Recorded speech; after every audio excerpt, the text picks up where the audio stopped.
बांग्लादेशीज़ ने भागना शुरू करा है। बड़ा इंटरेस्टिंग सी रिपोर्ट्स आ रही हैं बंगाल से और कई अदर महाराष्ट्र से स्पेशली जहाँ पर इनका भागना बहुत ज़बरदस्त तरह से शुरू हुआ है।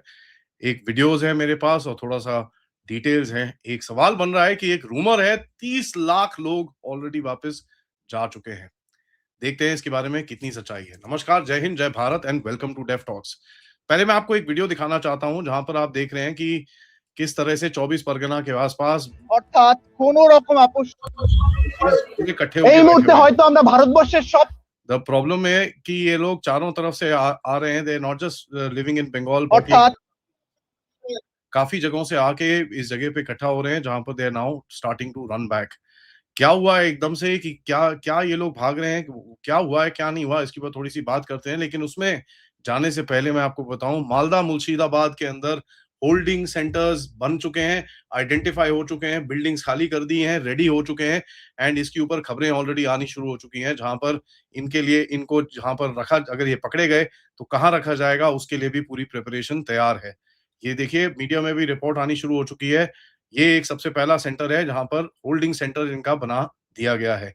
बॉर्डर डिस्ट्रिक्ट्स के ऊपर मालदा मुर्शिदाबाद तो आपको समझ में आना चाहिए, उसके बाद इनके साथ होगा क्या? तो आइए ज़रा थोड़ा-सा डिटेल में बात करते हैं, ये हो क्या रहा है क्योंकि दशकों तक भारत के अंदर एक चीज़ थी जो जो था इल्लीगल इमिग्रेशन। बांग्लादेशी चारों तरफ भरे हुए, लेकिन अभी कुछ हवा बदल चुकी है। हवा ऐसी बदली है कि आप देखेंगे बंगाल में कई जगहों से और उसके बाद एक्सक्यूज़ मी महाराष्ट्र की तरफ से भी काफ़ी जो चैटर और ये सब चीज़ें लोकल रिपोर्ट्स चैटर और ओसेंट में जो चीज़ें देखने को मिल रही है, जहाँ पर डेमोलिशन एक्टिविटी चल रही है, इनका जो इंफ्रास्ट्रक्चर टूट रहा है, वोटर लिस्ट की स्क्रूटनी चल रही है और कहीं न कहीं पुलिस की वेरिफिकेशन ड्राइव्स के तहत चलते-चलते ये यहाँ से भागना शुरू कर रहे हैं। ऊपर से ये जो रूमर्स हैं वो मतलब इतने सारे हो रहे हैं कि इसको ज़रा एक कंसाइज़ कुछ एक पिक्चर बनाना काफ़ी डिफिकल्ट हो रहा है बट मैंने कुछ कोशिश करी है। ये कोई एक रेड नहीं है, ये कोई अकेली एक स्पीच नहीं है, इसका मतलब एक ही है कि पूरा जो इकोसिस्टम है, जो इनको प्रोटेक्ट करता था, वो ज़मीन में जाके मिट्टी में मिल चुका है और उसका जो टूट हुआ है, उसका ये रिज़ल्ट और रिज़ल्ट ऐसा है कि साहब दिख रहा है अब तो कि ये भागना शुरू हो चुके हैं। होल्डिंग सेंटर्स बनने शुरू हो चुके हैं, इल्लीगल स्ट्रक्चर्स जो इनके डिमोलिश किए जा रहे हैं। आप महाराष्ट्र में तो देखो भैया पूरा सपाचक बुलडोज़र आज चल रहा है। डॉक्यूमेंट चेन्स इस टाइम पे सिक्योरिटी स्क्रूटनी के अंदर हैं, उससे बड़ा फ़र्क पड़ता है। पॉलिटिकल प्रोटेक्शन नहीं है एंड कहीं न कहीं इस बारी खतरा है कि साहब पकड़े गए तो फँसे जाएँगे। बहुत बुरी तरह फँसेंगे और उसके बाद फेक आईडीज़, वोटर रिकॉर्ड्स और राशन कार्ड्स और ये सब चीज़ें बाहर निकली, तो पूरा इकोसिस्टम अनरावल होगा। कहीं न कहीं मुझे ये लगता है कि जो लोकल इकोसिस्टम है, वो भी इनको बोल रहा होगा कि भागो यहाँ से, मैं तुमको अभी प्रोटेक्ट नहीं कर सकता।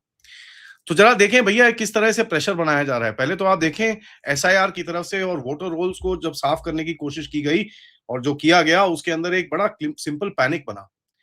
जब वो पैनिक बना तो आपने देखा कि काफ़ी हद तक असम में, वेस्ट बंगाल में लोग भागना शुरू हुए।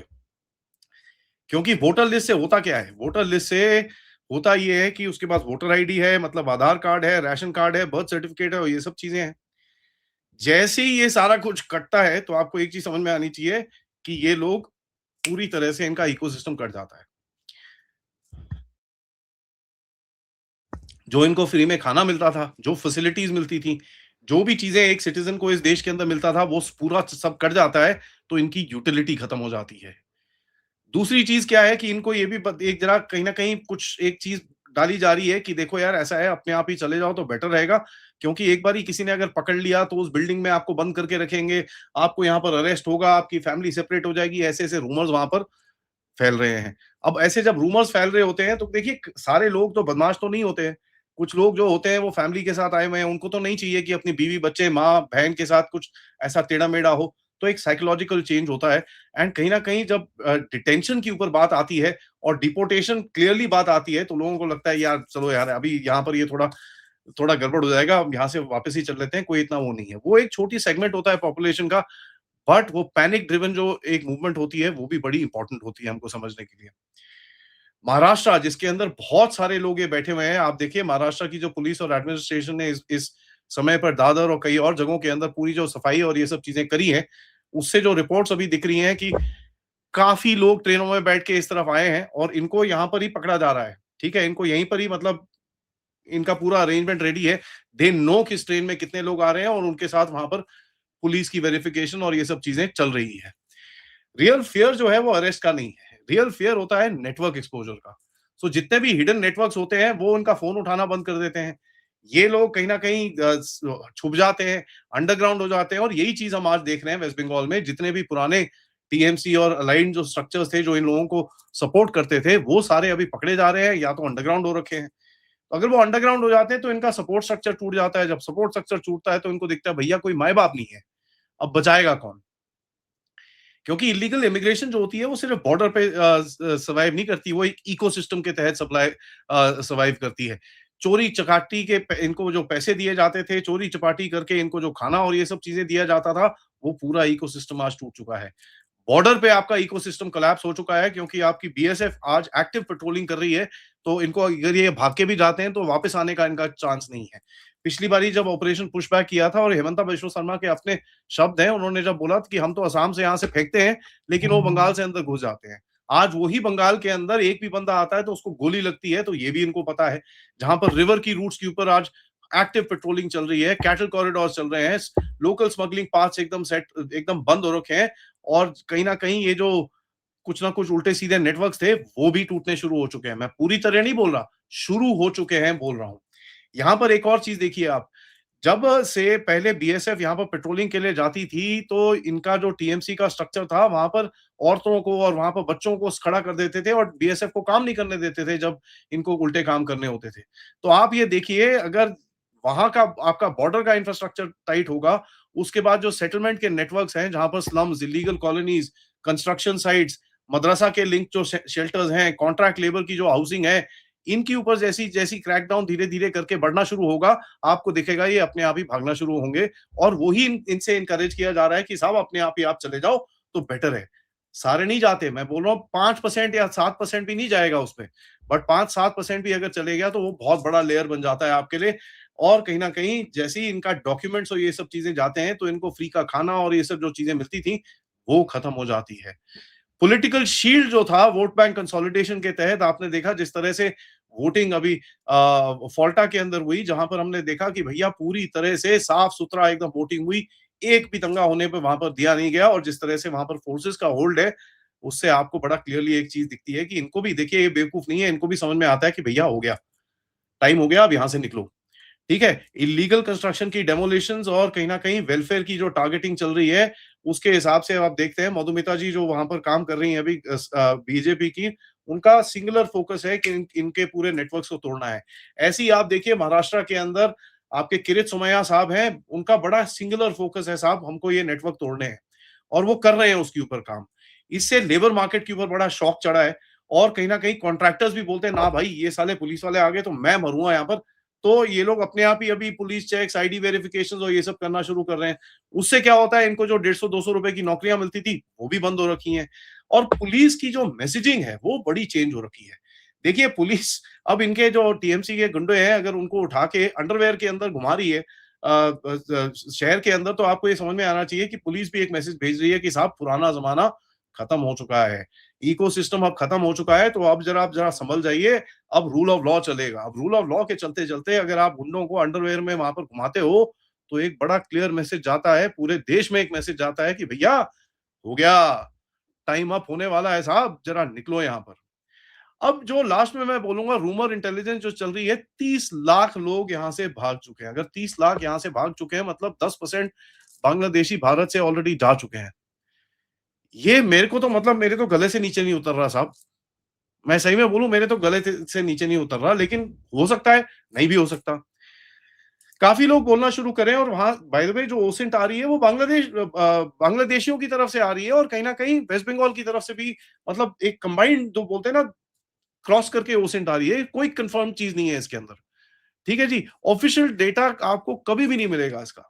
Let me say that extremely clearly कि आपको कहीं अगर लगता है कि मिनिस्ट्री ऑफ होम अफेयर्स की तरफ से अमित शाह साहब खड़े होकर पार्लियामेंट में बोलेंगे कि साहब 30 लाख बांग्लादेशी भाग चुके हैं, घंटा। You will not get a single number coming out from anybody. क्योंकि देखिए साहब बांग्लादेश के साथ आपकी जो एक्स्ट्राडिशन की ट्रीटी है, वो नहीं है। ऑफिशियली तो आपने बांग्लादेश को 2862 केसेस के बारे में बोला गया है कि भैया हमने आपको इनके डिटेल दिए नेशनैलिटी वेरिफिकेशन के लिए, आप जरा इनको पहले वेरीफाई करिए। ये ऑफिशियल है, ये ऑफिशियल है। अनऑफिशियली जो आपके साथ काम हो रहा है उसका आप कभी भी नंबर नहीं बना पाएंगे। नंबर्स सिस्टम को पता होंगे, ठीक है जी, आपकी गवर्नमेंट को पता होंगे, आपके सिस्टम को पता होंगे, बीएसएफ को पता होंगे, सीआरपीएफ को पता होंगे, वहां पर लोकल लोगों को पता होंगे। और जो मेरे पास इंटेलिजेंस आ रही है कि काफी नंबर्स में जो पहले ऑपरेशन पुशबैक और इस बारी जो ऑलरेडी जाना शुरू हुए हैं वो काफी एक लार्ज नंबर है। अब लार्ज नंबर मतलब जो उसको कैसे वेरीफाई करें? वेरीफाई ऐसे करना पड़ता है कि भैया वहां पर जो इनकी कॉलोनीज हैं वो वहां पर एग्जिस्ट करती हैं कि नहीं करती हैं। वहां पर जहां पर ये इनके पूरे जो गुट बना रखे थे जिस जगहों के अंदर, वहां पर वो अभी भी हैं कि नहीं है। Labour contractors are the best people to get this intelligence. उसके बाद पॉलिटिकल कॉन्फिडेंस, तो भैया देखिए पॉलिटिकल जो सर्कल्स होते हैं उसके अंदर कोई कुछ बोलेगा नहीं, पुलिस वाले सर्कल्स कोई कुछ बोलेगा नहीं, आपकी सेंट्रल सीआरपीएफ या जो क्या नाम है आपकी बीएसएफ, ये तो कुछ बोलेंगे नहीं। ठीक है, तो you need to get local intelligence to figure out ये क्या हो रहा है। अब लार्ज नंबर का मतलब 30 लाख भी हो सकता है, लार्ज नंबर का मतलब 10 या 20 लाख भी हो सकता है।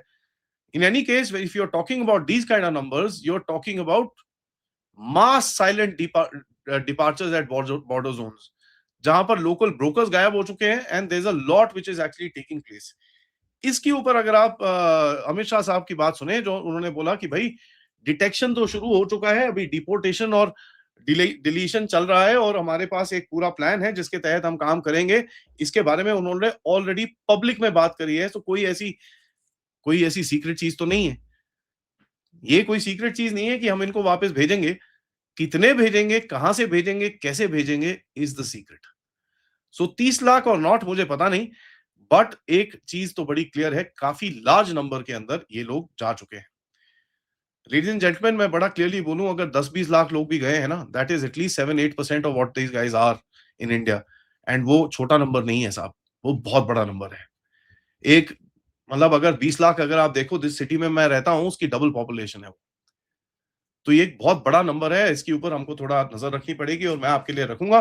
तब तक वीडियो को लाइक करिए, सब्सक्राइब करिए and share this with your friends and families. End of course अगर आप इस चैनल की तरफ सपोर्ट करना चाहते हैं, please use the QR code या फिर पेपैल या फिर सुपर स्टिकर सुपर चैट से आप सपोर्ट कर सकते हैं। मिलते हैं थोड़ी देर में, जहां पर मिडल ईस्ट की जो लड़ाई है दोबारा शुरू हुई है कर्नल RSN सिंह के साथ। नमस्कार, जय हिंद, जय भारत।